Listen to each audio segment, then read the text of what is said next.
Welcome to the Trash Cats Trash Cast. I'm Richard. I'm Steven. And today we are the calm before the storm. Resting and doing psychedelics before we go into battle. Yeah, next week is the official announcement of our declaration of war with another podcast. I'm going to tell you, man, I wrote a scathing introduction to this. Oh, beautiful. Good. It's brutal to the point where I feel the need to check in with you to see if you're okay. I love that. But yeah, we're just kind of chilling this week. Both have had a lot going on, and then next week the fun begins. So this is the calm before the storm. Yeah. I mean, it's the calm before the storm in my physical actual life as well. Next week's going to be wild. I'm going to be exhausted. Oh, maybe not by Wednesday. I won't be. By the end of next week, I'm going to be fucking exhausted. So we have just curious. Are you doing some like inward psychedelic mapping of the landscape right now, or what? Kinda, yeah. It's we have the last big week of food truck season, and it's like this week has been chill. It's, this weekend's gonna be fine. Next week is gonna be fucking bonkers. So we will we'll do what we can. Well, okay. Well, we've both been around the block before. How much do you really think, like, psychedelic venturing is valid? There are things to learn through that lens, but they're also so overhyped.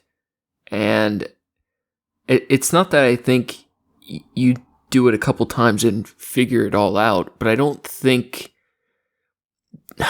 there's only so many times dipping in to the spirit world that I think you find new things. Do you feel like there's much left to find through that particular lens?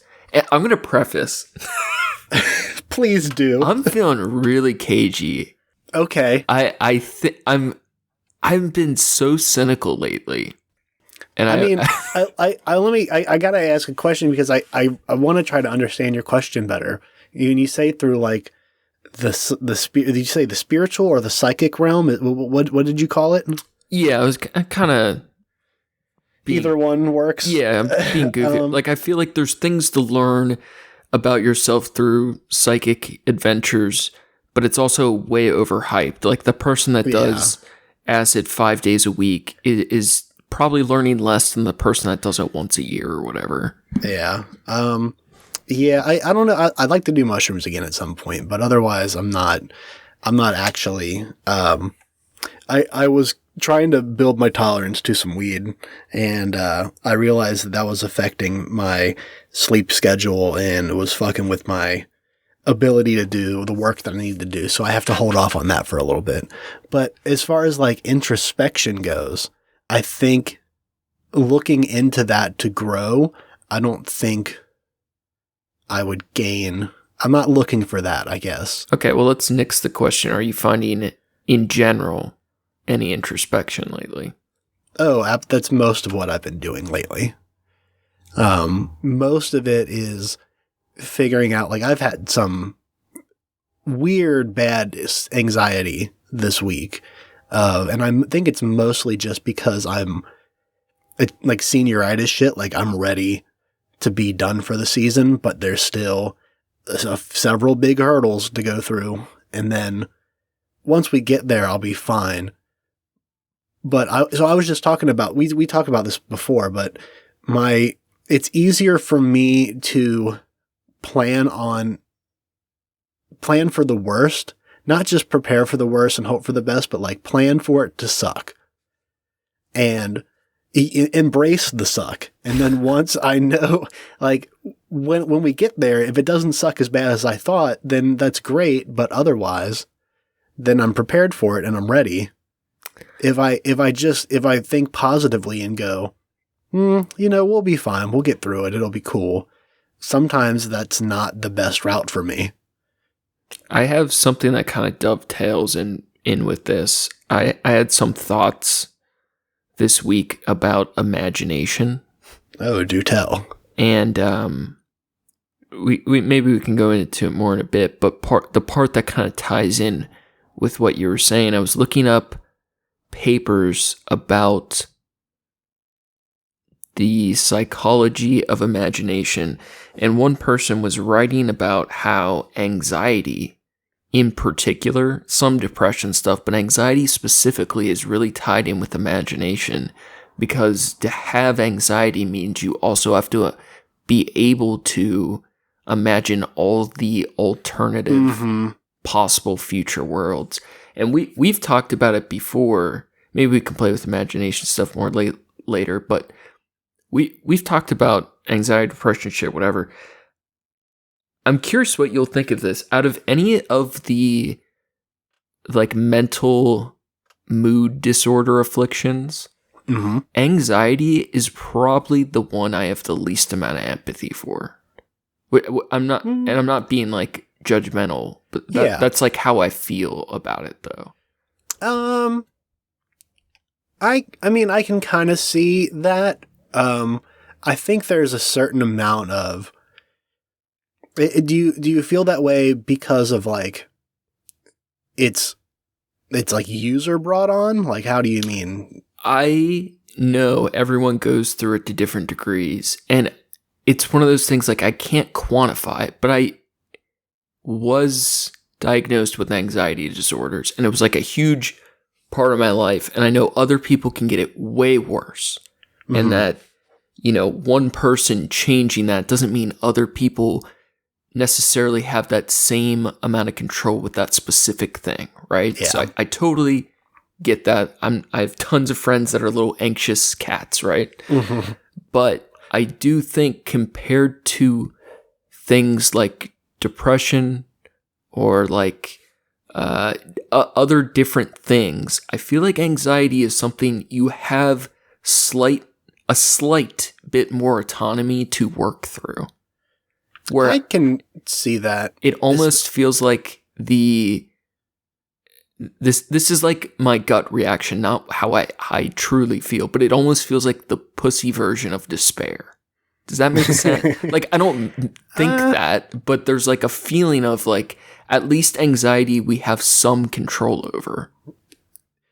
I mean, not necessarily in the moment. I think sometimes True. when it comes on, it's the thing that makes it suck is that it's overwhelming. Yeah. I wouldn't say that I struggle with anxiety. That's not something that I would claim in a general term. I have anxiety when the first time I ever had, I guess what would, looking back at it would be an anxiety attack was like when I was in a grocery store and there were just too many people, and every time I tried to like turn somewhere or stop somewhere, I felt like I was in someone's way or someone else is trying to move, and like if I'm holding up shit and then everyone else is like in the way so I can't move, and it felt like a loss of control, and that kind of spiraled in a way that I had never experienced before. Can I push since I'm feeling cagey? Sure. All right. I've had like very serious anxiety, like wake up, throw up, go to the hospital thinking have a heart attack, like lots and lots of anxiety attacks. When I think of someone who in general, such as yourself, very stoic-y, I think in general, you have way better thought control than I do. Why? I'm just trying to get your perspective. Why would it feel like anxiety would be a challenge now when you, in general, manage it well? Or like, what makes it overwhelming? So like in this case for like this past week while I've been having it, it's just a buildup of stress. We had talked a little bit at the beginning of the summer. I was talking to a coworker about it, and I kind of laid it out, how the way I see it, the way I view it in my head, like stress and anxiety levels. And what I kind of view it as is like 100-point scale. And then like you might have things that like, I look at like 30, 35 as like a healthy, you have your baseline stress that gives you the empathy that you need to like Wasn't get it through the day. Anything eustress? lower than yeah, it's mostly eustress. It's good stuff. And then as you get a little bit higher, like then you're outside of your comfort zone, but you can grow there. And it's not like it's a bad thing, but you don't want to like stay there all the time. But as you like go through a stressful period of time, you know, over months or whatever, you experience stress in a way that like I compare it to like a drug. Like you take it and your stress goes up and then you come down, but you don't come all the way back down to your starting point until you like fully rest and like recuperate. You don't come all the way back down. So if you do that, you keep coming up and down and up and down, and you get used to like the higher levels of like, that's your norm. And like the higher levels of stress that you can like, okay, I can rock with this now. I'm at 70 out of 100 and I can rock this right now. But like, that's when you got a lot of plates spinning and some of them are looking like they're going to fall.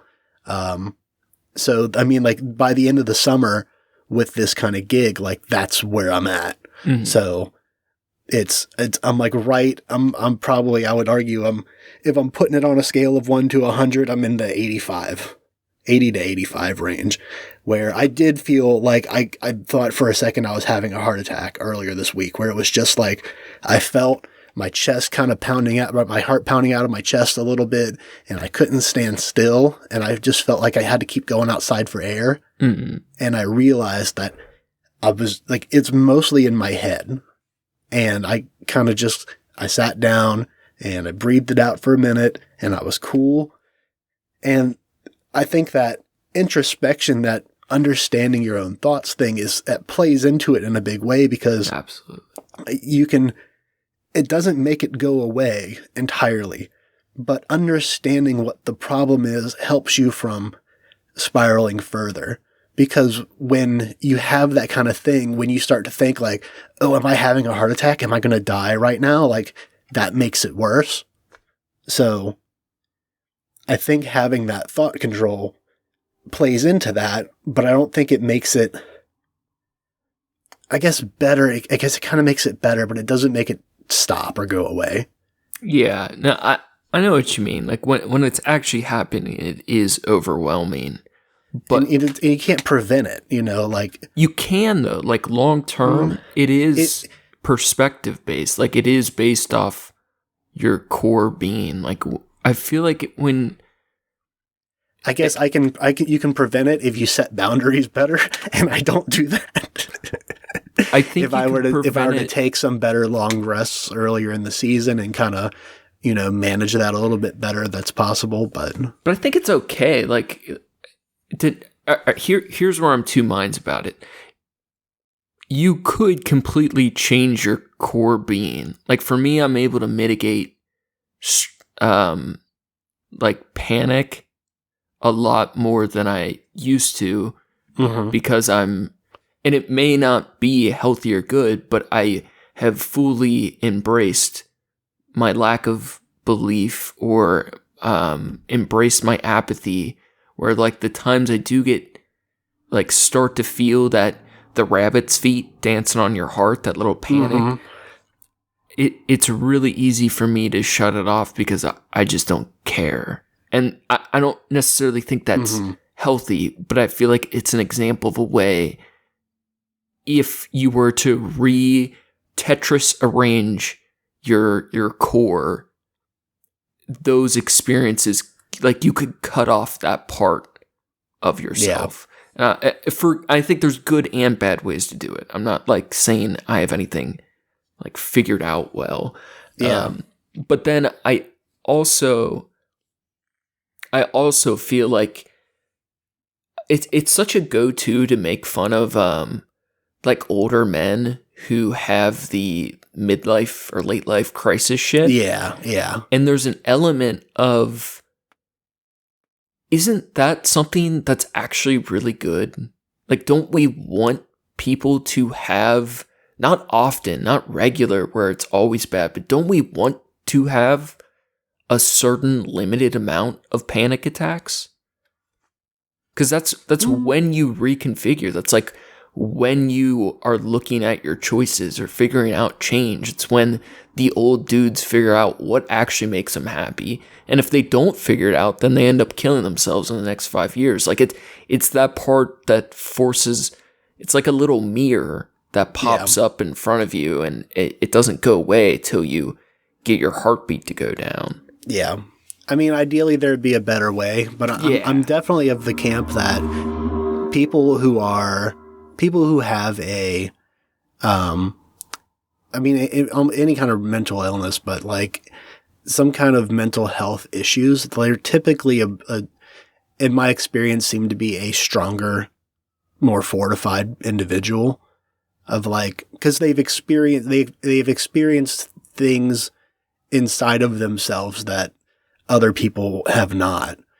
And like we all deal with mostly the same shit on a regular basis, but someone who understands depression, and it might just be like because I'm able to relate to them more, but someone who understands like what depression is and like actually is, and like someone who understands what anxiety really feels like those people, you could argue that they could be operating at a handicap, but I feel like in a general sense, those opportunities where they have gone through that and then come out the other side could have made them stronger. Here's the debate. This has been a conversation in one of the communities I fuck with online. The idea trauma makes you stronger. So are things such as severe depression, suicide, rape, are ultimately the people that survive it tend to think of those things as the thing that made them stronger. Like every crazy successful person with a troubled past is like, this is what made me who I am or whatever. And the debate was about, are there ways to implement pain or struggle with intention to make you stronger? There definitely are. And then you get other people like the Goggins, the Rogans, all those goofs that do something hard every day. They like that type of bullshit. But get up and make your bed every day. It's hard and you'll cry about it and then you'll be stronger for it. I think it's a mix, because if you take the person that has, 3 mental illnesses and their meds can never get stabilized and they're fucked all the time, that person might never benefit from that. It's almost, it depends on how it works out, if it actually gives you something to be stronger or not. And I think it's the same thing with empathy. People that go through a lot tend to be the most empathetic, but there's always the people that went through a ton, like as a child or whatever, and then they come out cold and callous as shit. They're bitter, and they think because other people didn't go through what they went through, like they don't deserve empathy or whatever. It's a real mix. Like I think it's an opportunity for individuals to respond. I think there's definitely some of that. I think it's, especially when you get into the areas of like grief or trauma, it gets a little bit more difficult, where you're talking about like, people who have survived violent acts or, rape or something like that. It's like, you have these testimonies of people that are like, this event, looking back, like this event, obviously it was terrible, but it made me stronger. It made me the person I am today. This incident made me the person I am today, but it obviously doesn't shake out that way for everybody.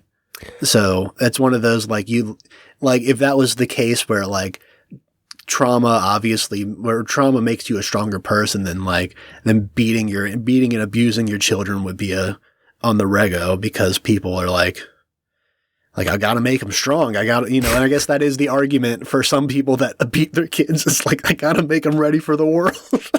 Made my boy sue so he get tough. Yeah. Yeah, exactly. Some bullshit like that, but like, obviously that doesn't work that way. It's like most of the time, right? Yeah, exactly. You can't force that growth. You can't force that kind of reaction out of that.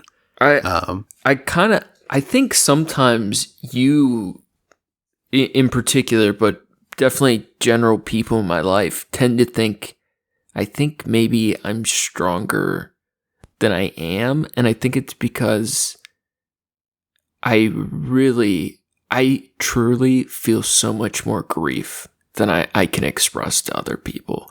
And I was trying to, where that can dominate everything. So it almost makes it easy to be strong in some backward sense. I was trying to think, there's, I don't want to say who it is, but I was writing, this person, trying to have a back and forth, and,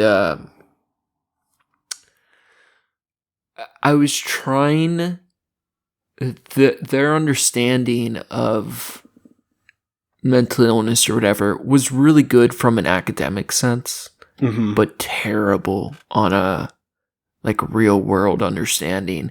And I was trying to think, there were two things I was trying to express what those things are actually like, and it's just impossible to write. Yeah. Like or it's hard to write without just sounding like crazy or like a mess. Like it's hard to give off the right vibe to be like someone who doesn't understand, and then be like, well, imagine for 10 years straight you know, destroy yourself on purpose, or like think about leaving every fucking day, or like to try to explain that to someone doesn't understand. It's just impossible. Yeah. And then the other thing that came up, separate conversation, I thought you would think this is interesting. It was actually a conversation. I wish I knew how to plug his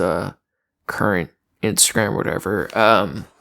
Ragged Raven Forge, our Knife Forger friend, he sent us a couple of nice messages, and we were talking about Buddhism, and the conversation, I hit a weird point, because he was telling me what some things he believed, and it felt really weird in a conversation to reply back, I don't believe in anything. And it wasn't like someone's explaining a world belief they have, right?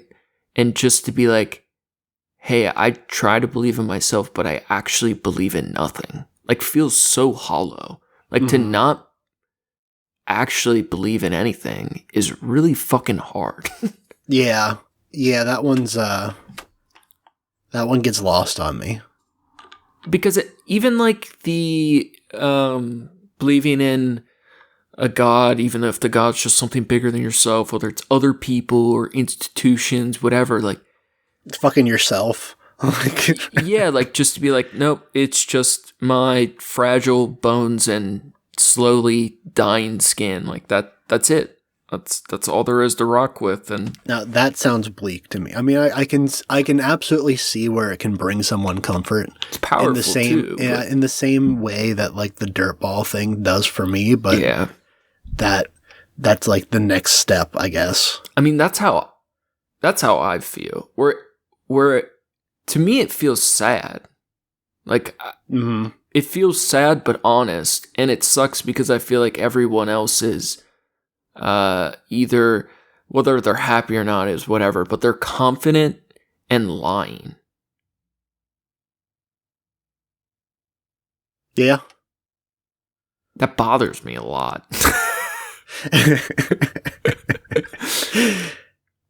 You know, it's I don't know, it's a hard headspace to put yourself into.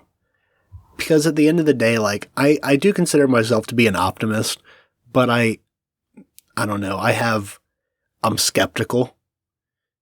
But even so, there's a lot that I'm willing to put faith into. Like, obviously, I don't have enough, I don't share it with gods or anything like that, but I don't know, just ideas and people around me, I feel like having a belief in something, having, a faith in something around you has it keeps you grounded. At least for me, I feel like it does. So to not have that, or even to choose to not have that, to strive to not have that, is wild to me.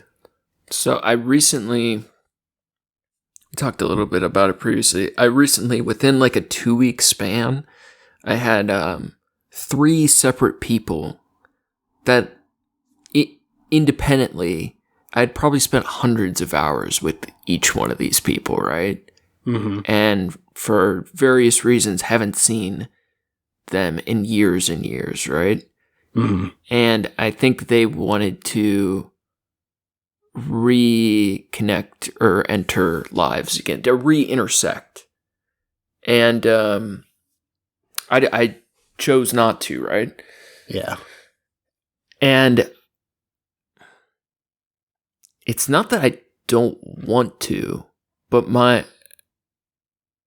it's funny when we talk about like if people will survive, like if the planet, nuclear war, meteoroid, whatever the fuck. Mm-hmm. At times you're not always like fully optimistic on us surviving no matter what, and I tend to like I don't believe in people, but I believe we're survivors. Like I believe someone will figure it out, but I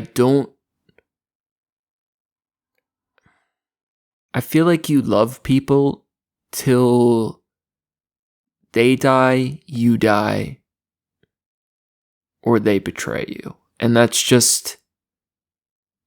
And I don't even think it's necessarily that person's fault, but it's just the nature of how we are.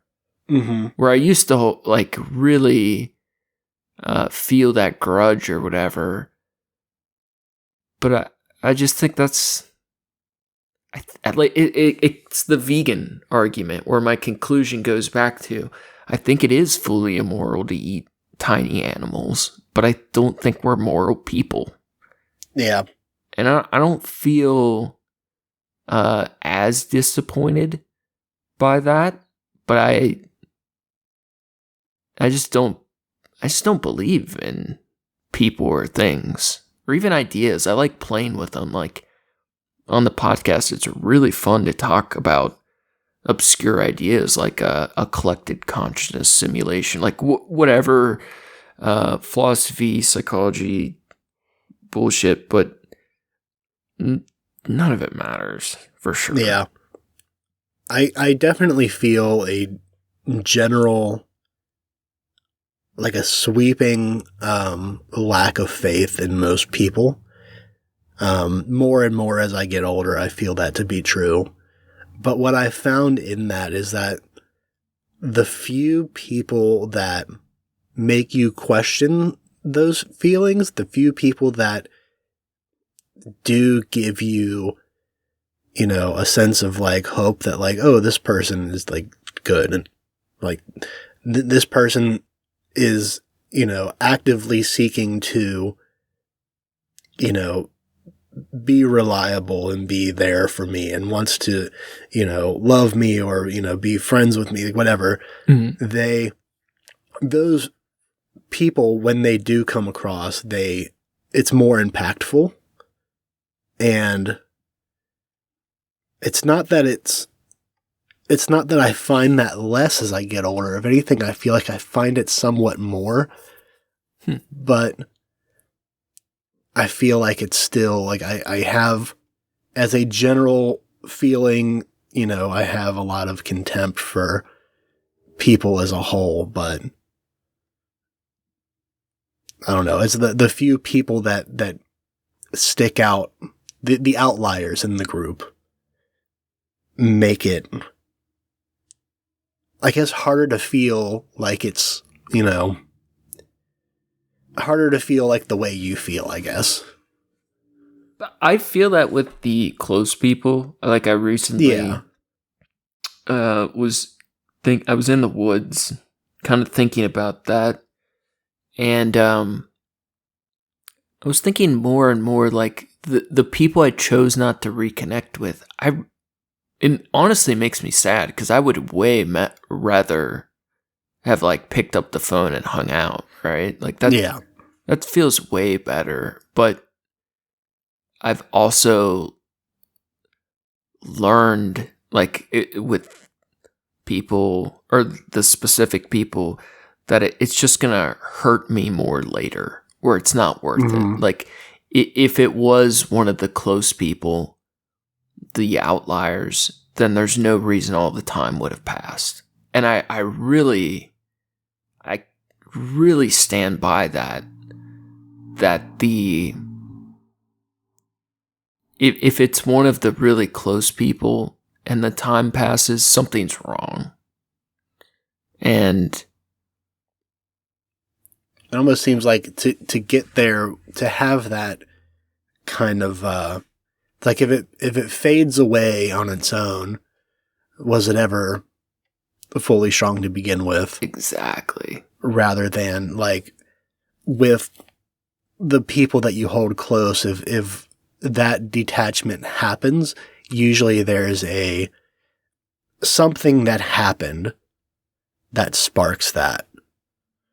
And you know about it. It's not like it's, suddenly it's gone. It's like you feel it, whether it's an argument or something. There's something that happens that, a catalyst, if you will, that makes that happen.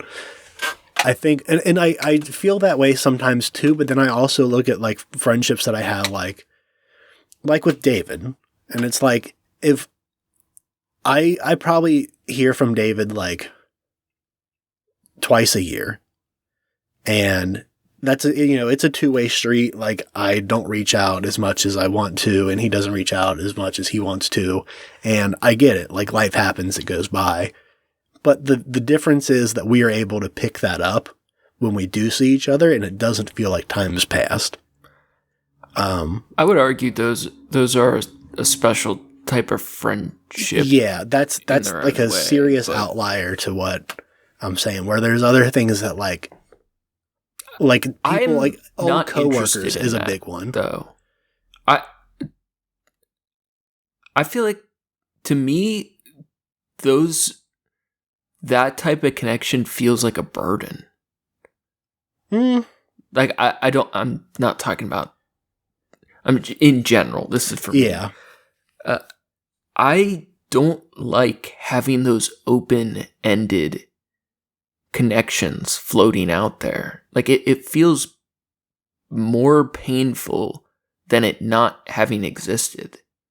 I don't want people having access to a version of me that they think they know, without having the time or energy to know who I am now.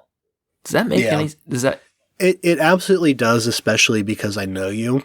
I mean, even in our friendship, like, you were always the one to be the reach out first, and it's not ever that I wasn't like, thinking about you or down to talk to you. It's just, I am that way with basically everybody. If it's, it's like out of sight, out of mind thing. I have my own shit going on, and I'm just not good at keeping in touch with people. And I do feel some guilt about that with people, but I feel like, it's not something that I hide or anything. Like, we discuss it, like, and it's with the people that it matters with, like, it's understood, like, it's the same way. It's a two-way street.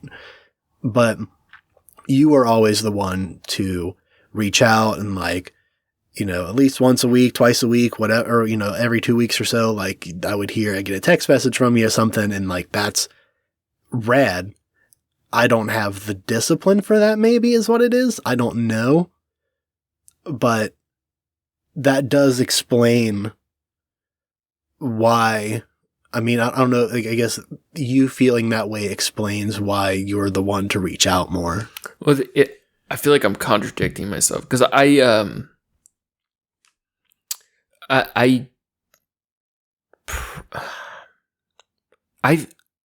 feel like that's like all that matters.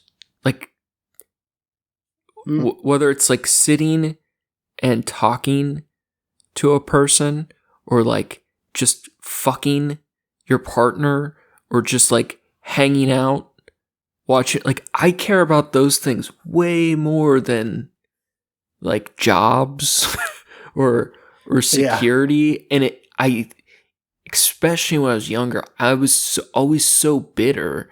Felt like no one else cares the same way.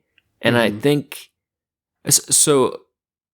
As getting older, I feel a real duality of not believing in ideas, people, the world, and also just wanting close connections with people. Because I think like real world adult existence is not really compatible for those two things to meet easily, or to have those things simultaneously. Yeah. I mean, I feel like there's I don't know, the wanting to have, you know, the close circle, the close people around you. I mean, it's really what you need the most. That's like that's the biggest security net. You can have a widespread network of people, but those people aren't going to stick their neck out for you. Those people are not going to be there the same way that close group of people is. So you can get by without having that wider network of people, so long as you have, you know, a couple good people in your court. But I agree. But it's like, why go to a job every day instead of being with people we care about? That's where, like, to me, I know that's like, it's so immature, but for me, that is like, it's a real brain breaker. It's a real Uno reverse card for my faith in humanity. Because we're all animals doing our little Hunger Game shit, but I don't know. It's just, it's just so boring. Everything's so boring and sad.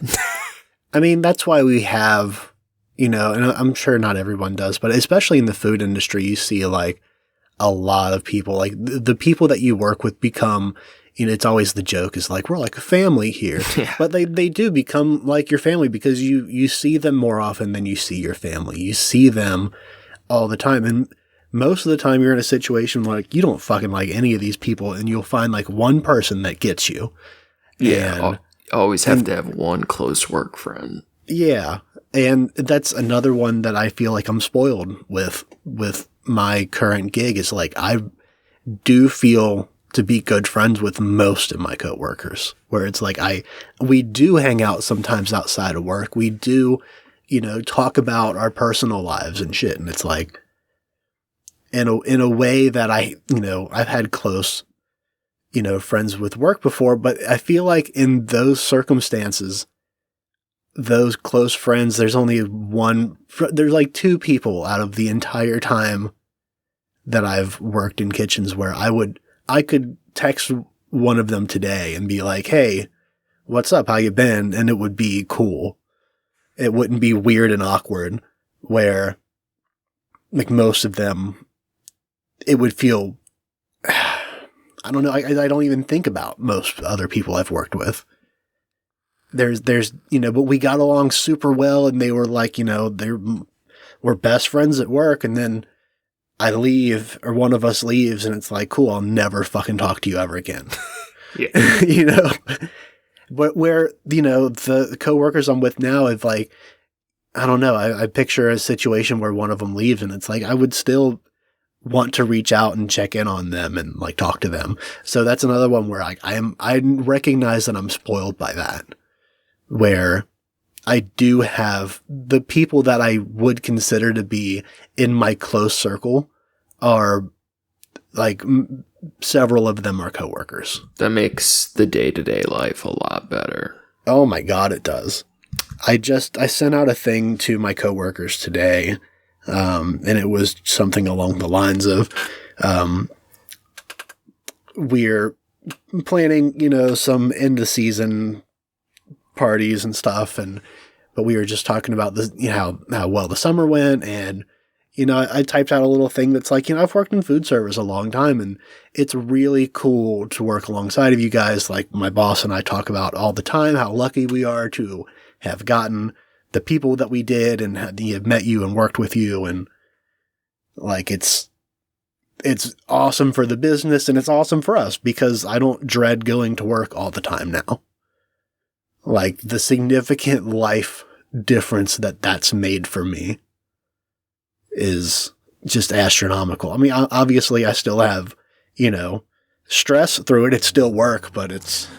Let me spin this into imagination stuff and we can kind of revisit anxiety.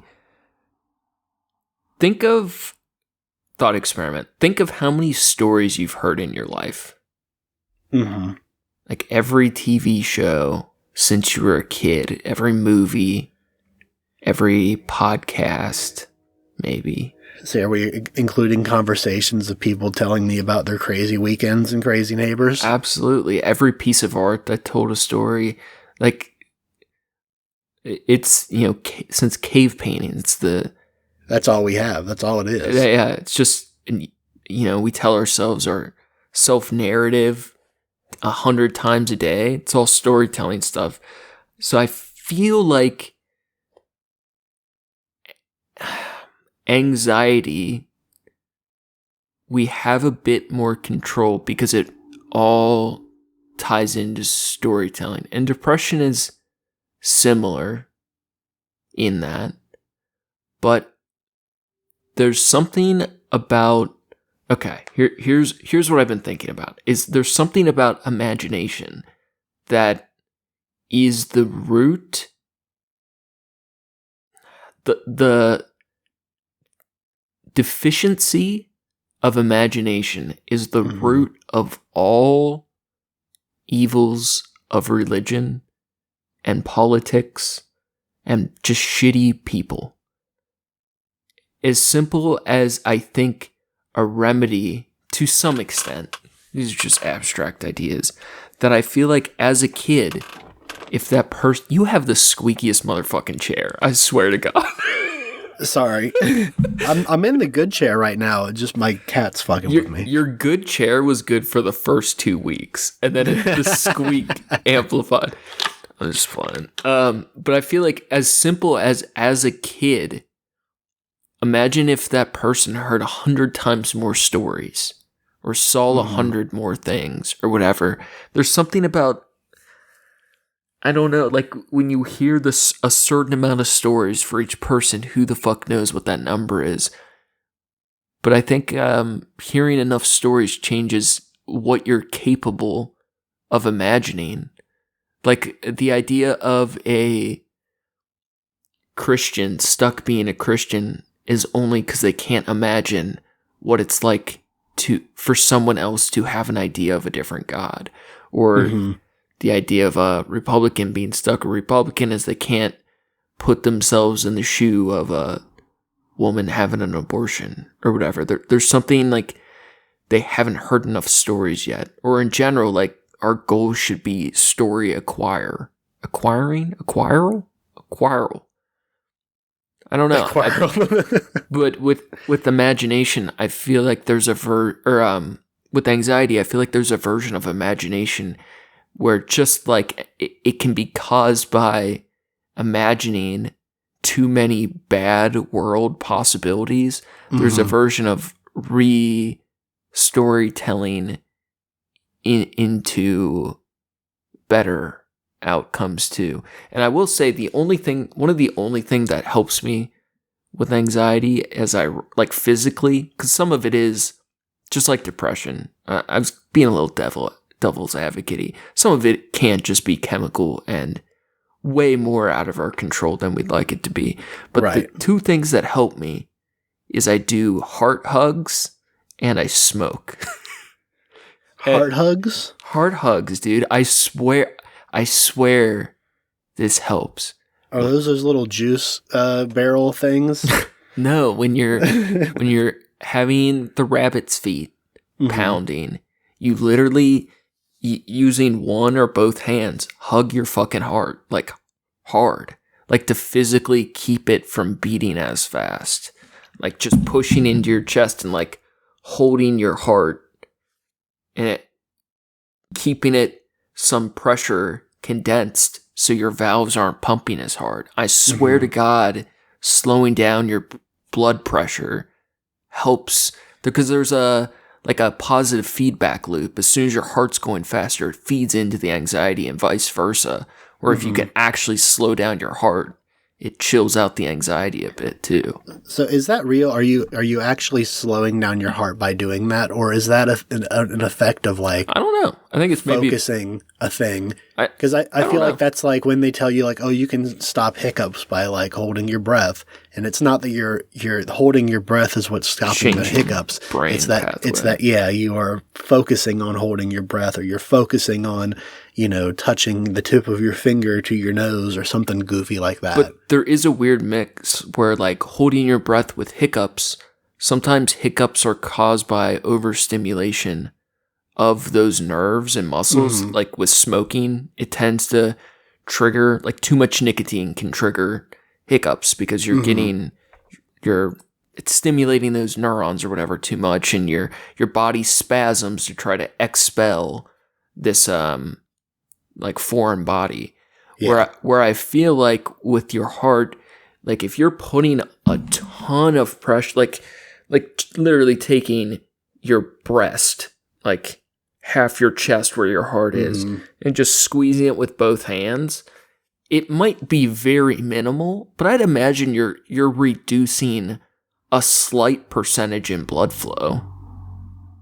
Try it. Yeah, I will. Try it right now.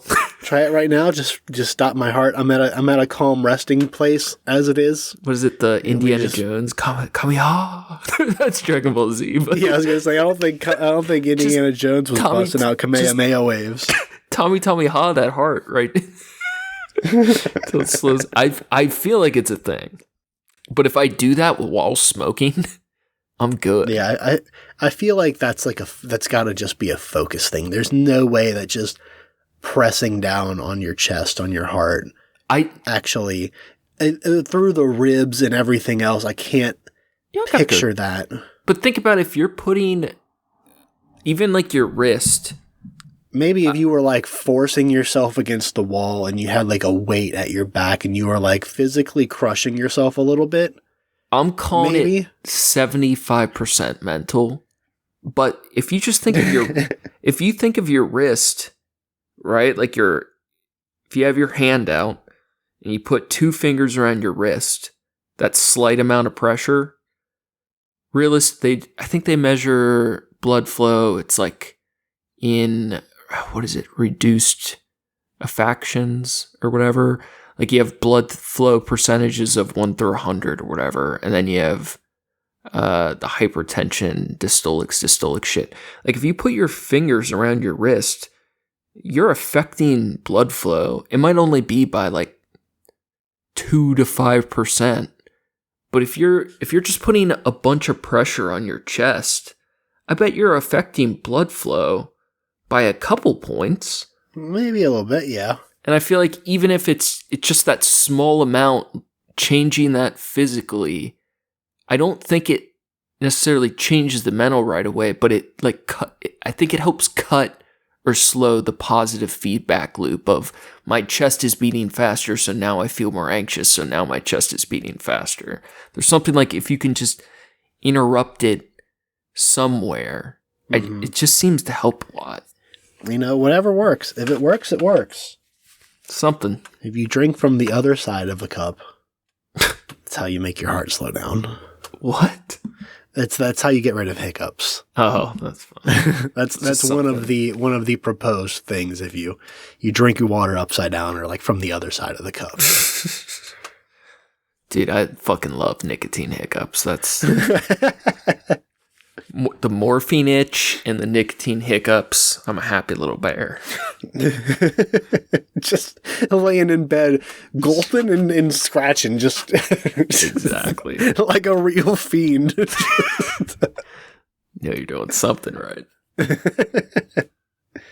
So people will fail you, and the world, I can't talk, sucks, and we're going to go to war with another podcast, huh?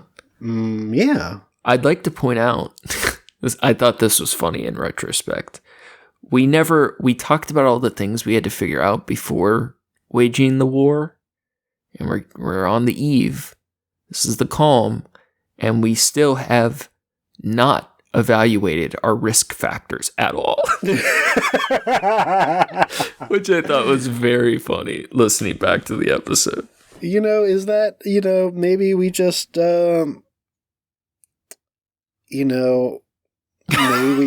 maybe we just roll with that. Well, I'll give two little Easter eggs. We're not going to say the name yet, but one of the podcasts we picked, we did play a bit of. We ended up picking one of the ones we were checking out after doing a deep dive. And in that deep dive, I don't know if you've connected these mental dots yet, but I've been thinking about it since I wrote this crazy ass intro. The person we're picking on, granted, they do just so happen to live on the other side of the country, but they are armed. Oh, yeah. They like bragging about their weaponry, and they also believe in biblical violence. Yeah, they believe in biblical violence, and you can sum up from all of those things, probably have some inferiority issues, or some issues that might make them act irrationally. So, I'm just pointing out, we could get murdered. It could get man. How great would that be for the podcast? Though? It would really take us to the next level.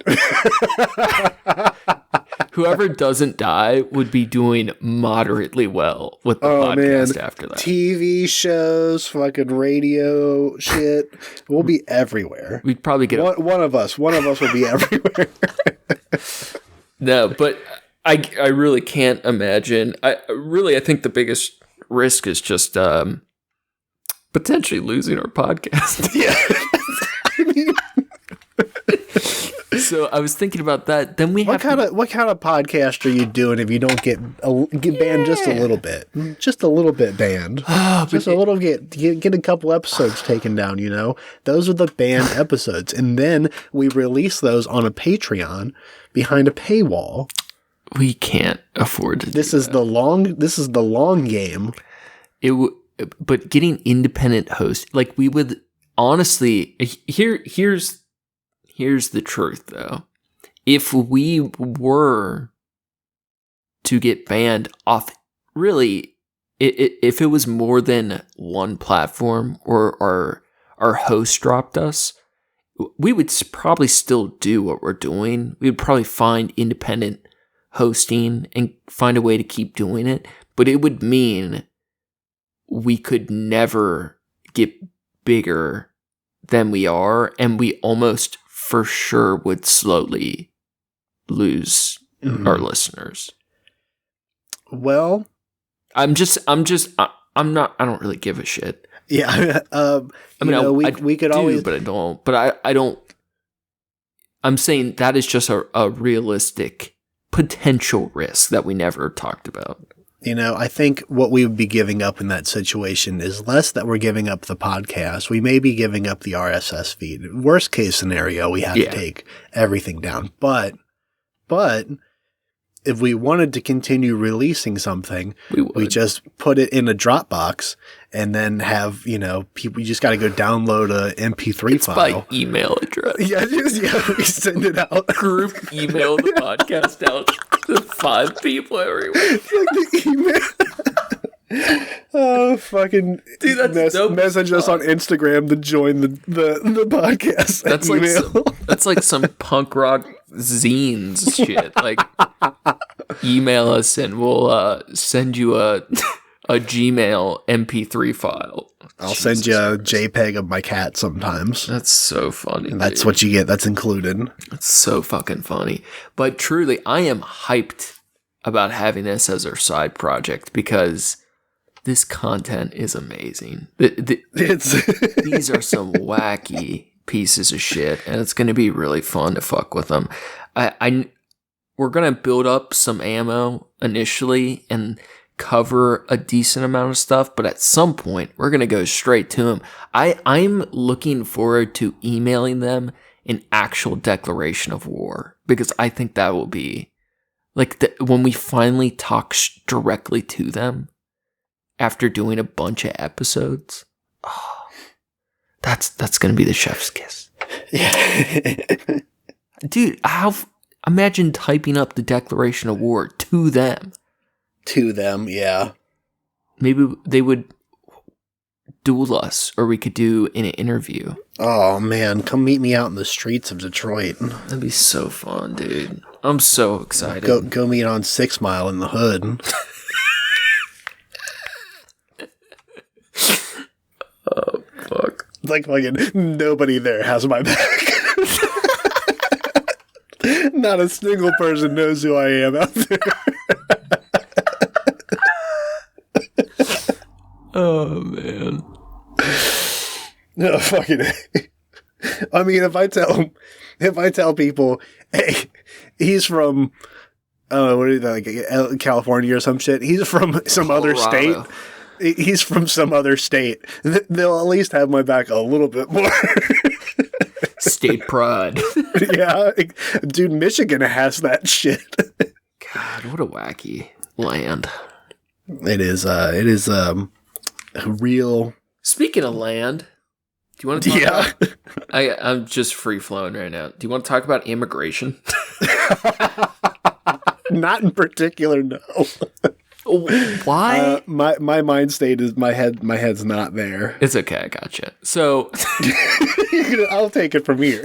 I don't understand, in general, people who are like, America, fuck yeah, or just love their country. But here's the part or love their state, or give a fuck about their city, or pay taxes. Don't understand it. Go get it. But here's the part I never... Like, if you've seen the buoys on, I think it's New Mexico, they have the barbed wire on them now. Yeah. Like, shit like that.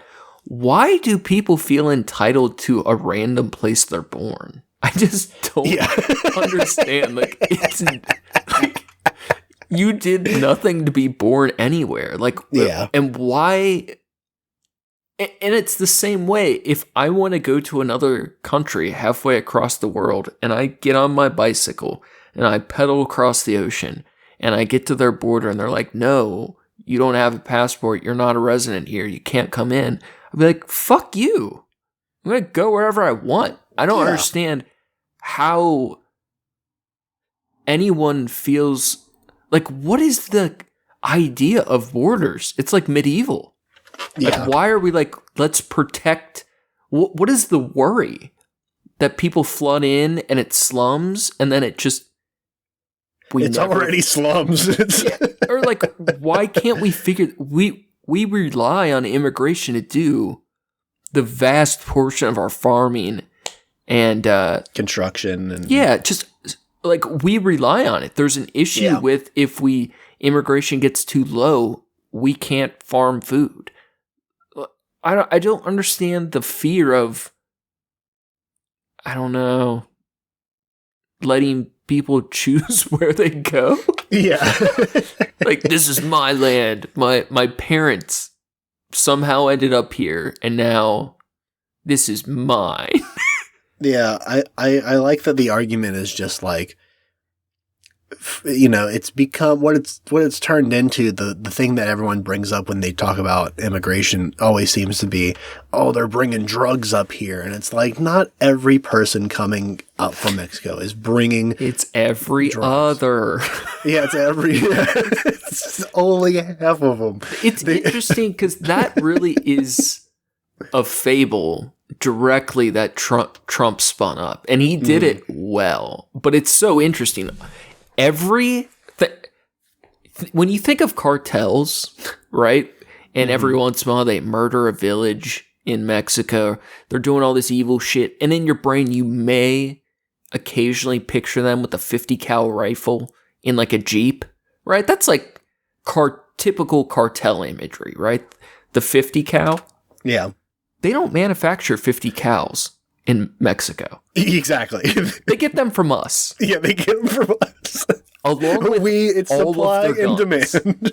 All of their guns come from us. Yeah. And we've chosen this drug and gun trade, and it's so goofy. Like the whole drugs don't even come across the border. It's like 5%. It all comes through UPS.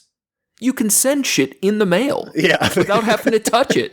Like no one, a percentage definitely comes across, but these cartels aren't just smuggling it by hand over. Like, they're not sending some dude with a box. I mean, they do, but it's not. The goal is to get as much across in as many ways as possible, but they're not relying on the dude packing his car and making 10 trips a year. Like it's all storytelling. Yeah. Like I feel like immigration, especially, is just an excellent example of people buying into stupid stories because they didn't imagine enough other ways the world could be or other reasons a person may choose to go a place or what it would be like to have to go. It's just so stupid. It's silly. Did you ever see the smuggling thing where it was like, it looks like a bunch of boards and they like break the boards open and there's a bunch of cigarettes inside. Mm-hmm. And I feel like the story was like, this was like coming from Mexico or something like that, but they were like Marlboros in there. Yeah. And it's like, I can see that happening more for sure with like Canada. Cause like that's some Trailer Park Boys shit. Like that's exactly, the markup there is like twice what you're paying here for sure. I mean, everything gets smuggled everywhere though. It's just, I understand a country, right? Like you have a country and even if the goal is just to protect your own people and, we don't want to let too many outsiders in, but I don't understand the idea of why would the likelihood of violence from other places be at a higher rate than your own residents? Because every study that's ever been done on people that migrate en masse to a new location, it's almost always lower crime rates because they're trying to go for it. It's like air pressure, right? Mm-hmm. Like low vacuum shit space. Like everyone's going from a place of high pressure to low pressure. Yeah. And there's always going to be some shitty people that make a couple bad stories, but in general, people are fleeing or going to places to have an easier or better life. And those are the type of people that they make things better. I think the funnier part, I guess it's not funny, but the part that sticks out is like, it's all funny games. The part that sticks out is like, all these people are trying to come over here. We have to make it harder for them to come over here. It's like, okay, no. What are you mad about them coming over here? The thing is, if you're mad about them, like what, not paying taxes? Well, then let's make it easier for them to, get citizenship and pay taxes. Make that an easier process. Yo, this dude just walked 10,000 miles through a desert. You think he's scared of a buoy? Yeah, it's got spikes. Back home. You think he's scared of doing a little bit of work and like paying taxes? Yeah, it's like these. Oh man, it's such a weird world. Like it's whoever tells the best story win. Whoever is the best storyteller in the podcast realm is going to be the best podcaster, right? Whoever is the best at telling stories in politics becomes the king or president or little fascist tiny dictator, man. Like whoever's it's all even might makes propaganda. Right. Like, what? It's propaganda. That's how you do it. But even if it's hot bullshit, you just put the idea out there and then people start to like they hear it once or twice and they're like, oh, is that a thing? How come no one's talking about this? But propaganda implies deception. And I don't think all storytelling, like, granted, there is a ton of deception or whatever, right? I mean, stretching the truth at all is deception. Taking what could be, there might be a little bit of a fact in a thing. There might be one thing that happened and you say, like, look at this. This is crazy that people are just getting away with this left and right. And like you elaborate on it. And then if you spread that a few times, if you have a good platform and you spread that a few times, then people are going to be like, hey, this seems like it's happening. I keep hearing about it. It keeps showing up in my fucking YouTube algorithm, or I keep seeing it on the news. They keep talking about it. This thing that happened, and they're saying that it could happen again somewhere else. And that's all it takes. If being the president of the United States, let's say even playing field, which of course isn't a real thing, but let's say it's isn't meritocracy. I'm saying it wrong. Everything's judged on merit. Meritocracy. Yeah, meritocracy. Yeah. I hate Trump, right? I would be happy to have horses drag him through New York, right? Mm-hmm. But this is devil's advocate. This is just playing some goofs. If I guess it's not just him, because, right, we have millions of people in media. Yeah. But if their shit side of the argument can tell a better story that convinces more people to vote for him, which, granted, he never has done, lost the popular vote. I mean, that's what it's all about. That's been his that's the game. I'm not denying that by any means. That is the game of politics, and that sucks. But it sucks, but also people we tend to agree with suck at it. There are so many bad storytellers that think purely because of the idea or belief they had that is merit enough to not try to tell better stories. I think there is I hear what you're saying. I think there is a moral piece of that where I use moral is pretty strongly here, but where by engaging in that activity would make them people that we agree with less. No, because you're using the connotation. Sorry, I'm moving because my cat's being bad. You're using the connotation of propaganda where it's deceptive. But why the fuck can't honest stories still out-merit deceptive ones? And I would argue it's not because the story isn't as compelling, but it's because the storytelling craft, the imagination, is not there. I would argue that there is an element of it not being as compelling, especially when it comes to, like, when you have a whole party of people that, I guess not a whole party, but a lot of a party that believes in, like, conspiracy theory shit, where it's like, our side sucks at it. Our side sucks at telling why their story is bad and why a better story can be more compelling. Like, when you hear all these conspiracy people, part of it is they can put out so much bullshit, it's hard to ever keep up. That's like a logistics factor. But also, we don't have as nearly as many people telling the story of why they're wrong, why there's better answers, why we should trust in some establishments to some degree. Why trust the lizard people. Sure. Become the lizard people. Or, like, I mean, a real example would be maybe in a global pandemic, we maybe trust our health institutions to some degree, right? Mm-hmm. The people that tell the story of why we shouldn't are doing it way, way better because they're passionate than the people telling why they're wrong.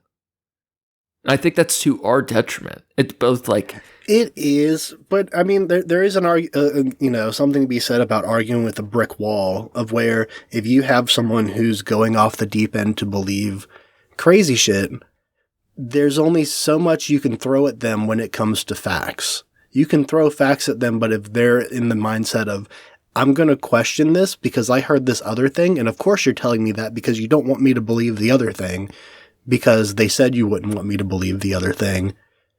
I'm going to, of course, agree with you overall, but think about how many people, such as ourselves, that maybe have what would fall under more progressive thoughts or more radical in some aspects, but we don't just follow, like, I don't think of myself as a Democrat. We don't just follow every, like, left thing or policy, like, but think of how many people that maybe agree with more of the things we do, that when faced with the conspiracy theory or the bad story, the shitty policy, whatever, the racist person on the street, whatever the fuck it is, the answer is like, no, they're stupid. I don't need to talk to them. I don't need to tell the story of why they're wrong. I don't need to fight for this idea. They're dumb and I'm right. And granted, I have done that a lot. Yeah. And part of like doing this podcast is trying not, or like learning how not to do that, whatever. But like, I hate people and just know they're wrong all the time. I have this problem myself, right?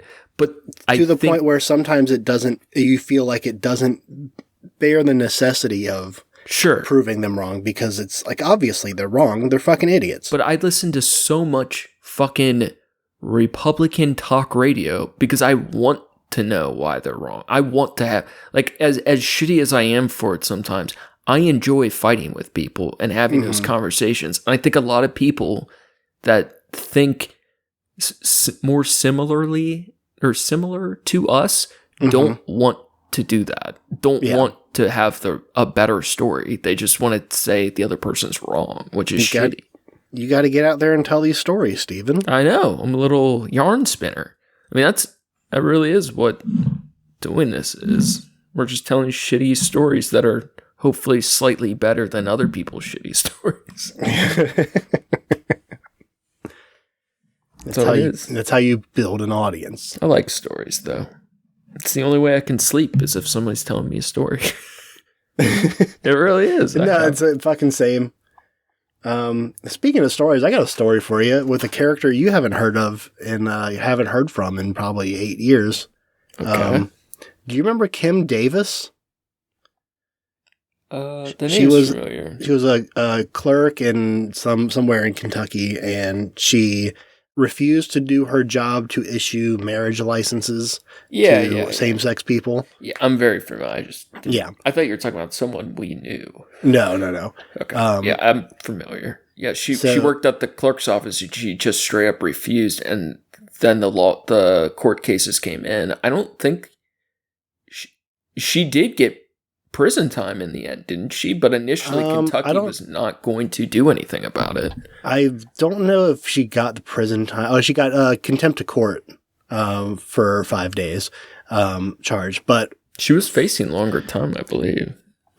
Maybe. I think what they finally have settled on is that she's been ordered to pay $100,000 to one of the couples that she denied a marriage license to. That's honestly, gut reaction, that sounds like bullshit. Like, that sounds like revenge politics. Like, how does that even make sense? Because she didn't do her job. And that cost the couple $100,000 that she personally has to spend years of her life having to pay?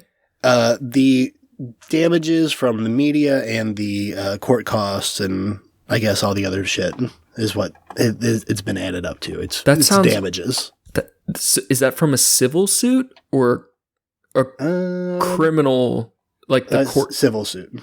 Okay. I can maybe understand that with the civil suit, but I mean, that sounds whack as fuck, right? Where, like, if she committed a crime, give her whatever jail time, whatever court fines, but you personally owe the couple money? That just seems like, that's like almost like the Texas abortion bounties.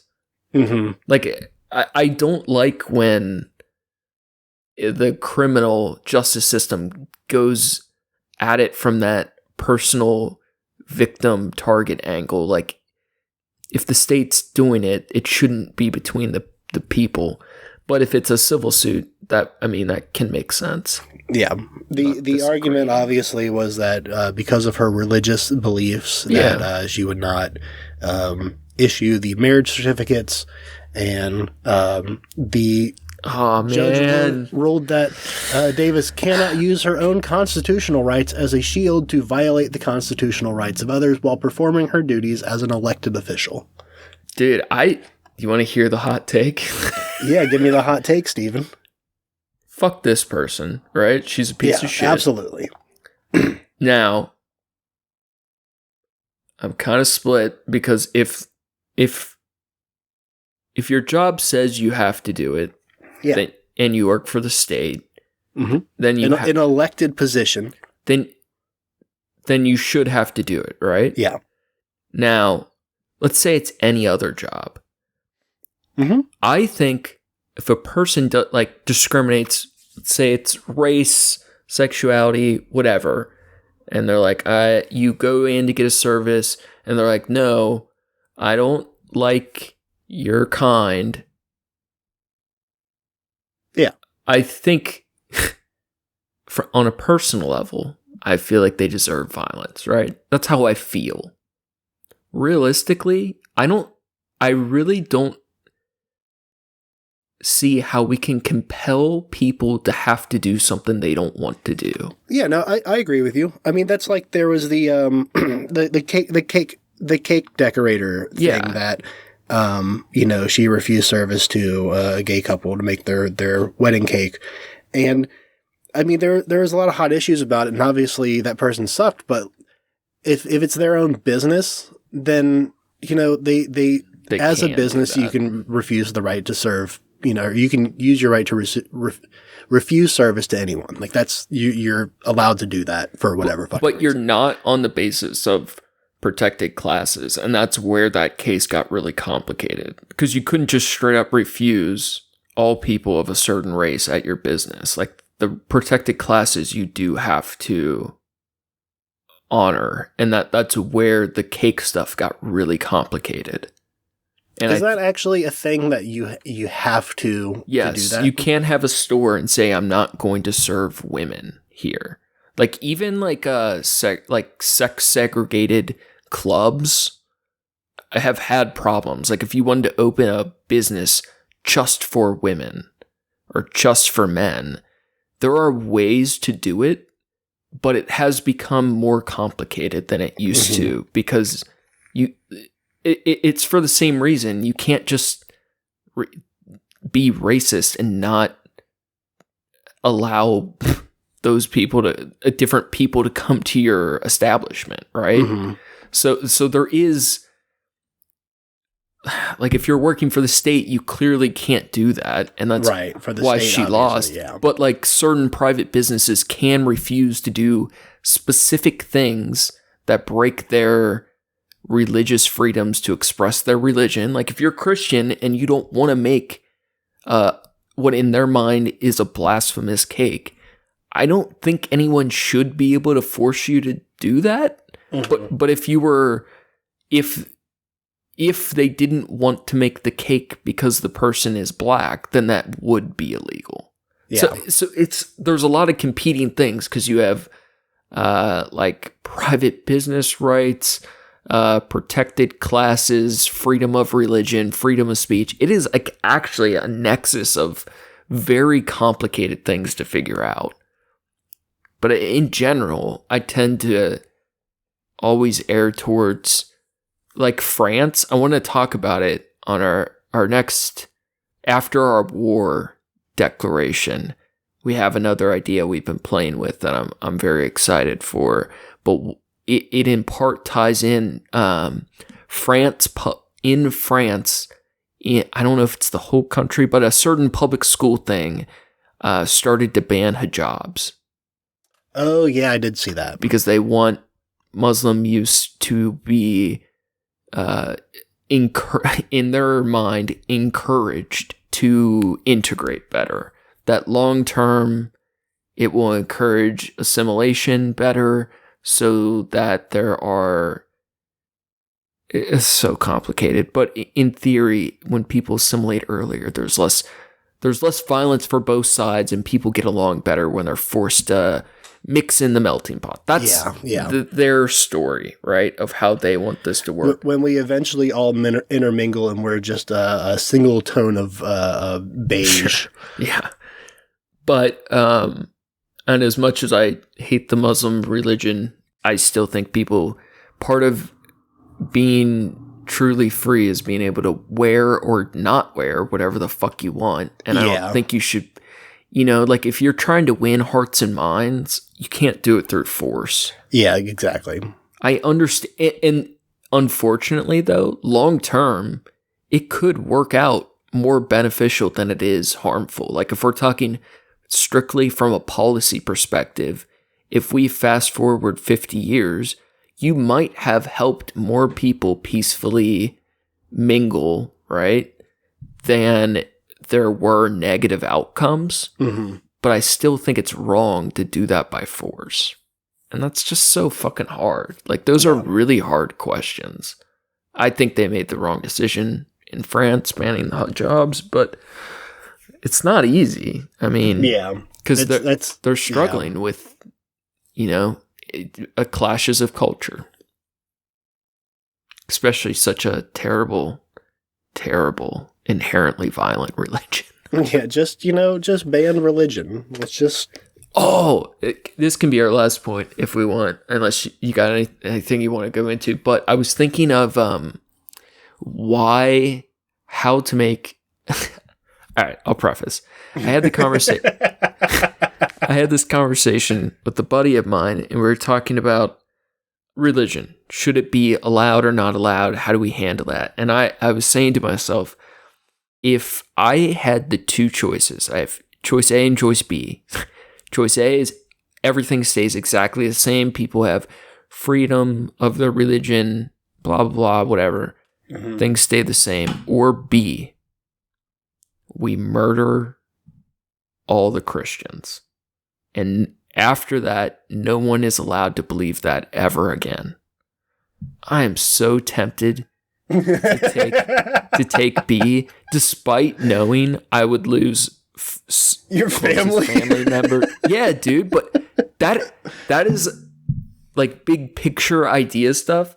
Having to choose between my family and you're literally being given the power of the Thanos snap. Yeah, that would be the hardest decision ever. Yeah, because in theory, it's the thing people I love and the things I hate. Right. Yeah. Now,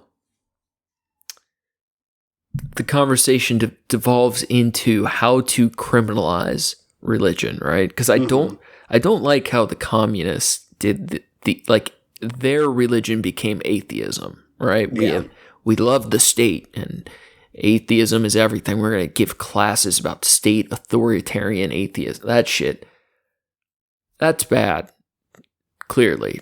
Yeah. So the question is, how do you let people believe what they want, but make it so that they are not allowed to try to spread their diseased mind, their little faith disease to others? So here's my idea. Okay. I've been thinking about this for a while, but I think I kind of got it roughed out. Yeah. We create a new type of law or policy around the concept of faith and in specific, psychic assault. Okay. This is not like regular physical assault. This is mental assault and battery. So, religious laws should be, in my opinion, you can believe whatever dumb bullshit you want, right? Mm-hmm. I believe lots of weird things. Everyone else should be allowed to. I may think their God's stupid as fuck, but by God, they should be allowed to believe in it. As much as I will hate them for it. People can believe what they want. People can say they believe whatever they want. You could go to school as a kid and say you believe in your spaghetti monster, your Sky Daddy, your Dark Charizard, Dragon Lord, whatever the fuck. But as soon as you go from saying what you believe to coercion, to attempting to manipulate what someone else believes, whether it's indoctrination, manipulation, coercion, things such as forcing kids to go through a religion class or instructing religion at all without the preface of none of this is proven to be true or accurate or scientifically provable. Yeah, like if this is all a faith-based to the point instruction. To the point, if you were a parent and your kid, your lovely Christian dumbass family, and your kid has a friend over for a play date, and you start telling them they're a sinner and they need to change their way, that should be considered psychic abuse. Yeah, I agree with that. I think there is legitimately a way to make a case for, and it would have to be like, it couldn't be too, like, it would have to be like strong, like hard lines. Because, you can't take away people being able to express what they personally believe and maybe what they even hope you would believe. But as soon as it is indoctrination or oppressing on you to a certain extent, I think that is psychic assault and chargeable as the highest felony, if not it's worse than murder. I feel like there's something there. You know what? It started off in a way where I wasn't exactly sure where you're going to go with it, but I do believe you're right. You have something there. The idea of it being especially an unwarranted, but also like you said, a coercion, a pursuit to affect the beliefs of someone else.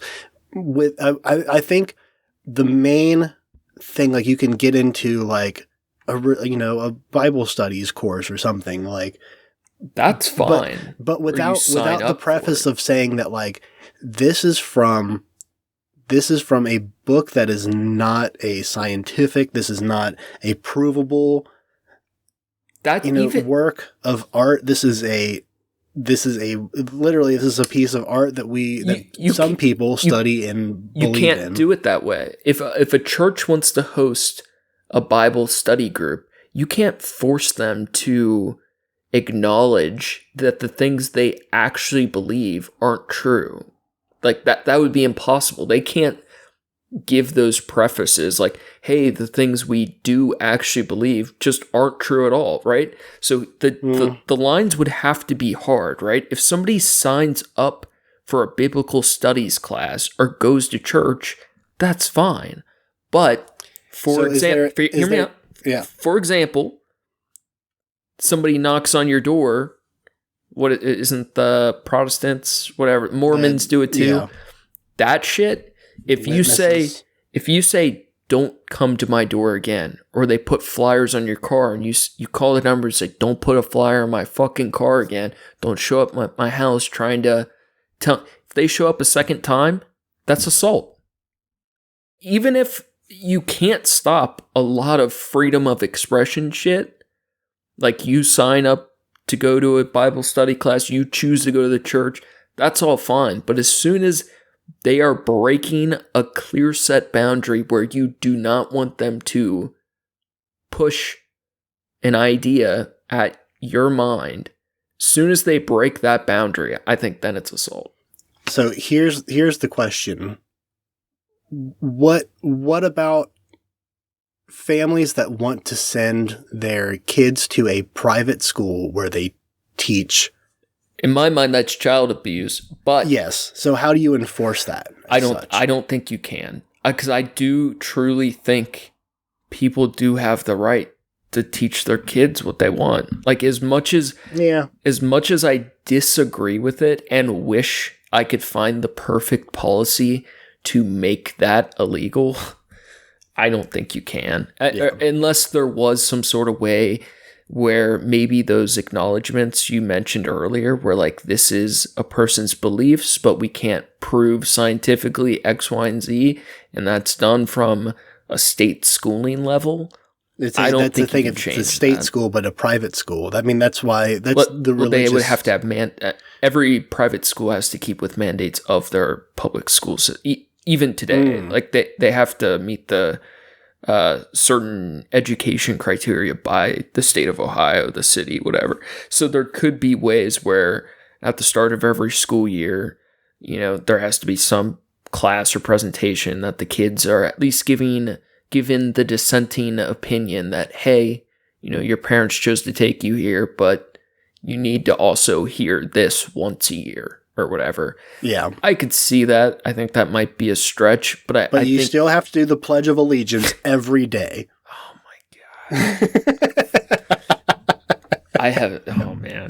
And to get you all wound up. To get you wound up right before we head out. But I think even like just making those basic religious transgressions classifiable as assault has a pretty big social impact on a country. Like that would have a lot of downstream effects. If you couldn't go door to door pushing your religion, as soon as people, maybe you're allowed to do it, but as soon as you could say, hey, do you want to talk about our Lord and Savior? But as soon as someone says no, then you would be breaking the law to continue. Yeah. I think that changes a lot of things downstream when you're talking about millions and millions of people. Just a little idea. Mm-hmm. I'm trying to, I have a little document. I'm trying to form my perfect society. Well, I wish you the best of luck with that, Stephen. It'll be wonderfully trashy. And we can all live in the great dumpster. We'll all eat the best berries, snort the finest of heroin, and have sex and not go to work. I mean, that sounds like a win for me. Live off our art. And anyone who disagrees with that lifestyle, well, they'll get raptured, and we won't have to worry about them. Fuck him. Thanks again for listening, everybody. Yep. Thank you to Approaching Human for the use of his music. You can find his work on SoundCloud at Approaching-Human. Thanks, John. We need some war music. Get that jazzed up by next week for us. Yeah, that'd be real great if you could have some perfect war music to just on my desk by Monday. Yeah, to duel Christians. That'd be wonderful. Thanks. Thanks. Make sure to check out the show page at Trashcats Trashcast on Instagram for news and art from the show. Check out Facebook for the memes. You better check it out now before we are Dunzarino. Before we get canceled. Yeah, appreciate you guys. Yeah, thank you. Hope you guys have a good night. Are you going to say your part? Nah. That's going to be all for us today. Stay classy, eat trashy. Go fast, eat trash.